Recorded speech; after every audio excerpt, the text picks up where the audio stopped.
this assessment asks us to figure out the absolute configuration of this molecule as we've been doing so far. So the first thing we have to do is assign priorities to the different substituents.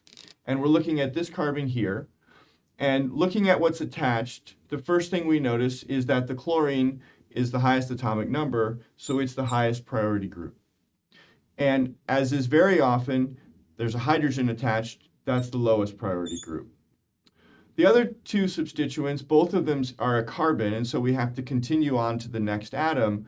From this carbon, the next atom attached is an oxygen, whereas on this one, the next thing attached are carbons. So oxygen beats carbon, this is 2, and this is 3. So we've got the priorities assigned. And the next part then is to assign the absolute stereochemistry. To do this, we have to have the hydrogen pointing away from us, and so we have to take this molecule and rotate it so that it looks like hydrogen's pointing away from us. If we are looking from this direction, if we're looking from over here, then that's got the lowest priority group pointing away from us.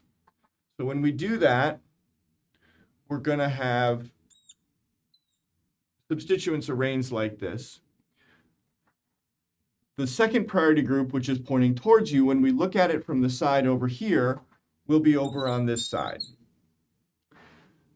The first priority group, the chlorine, which is pointing away from you, will end up over here.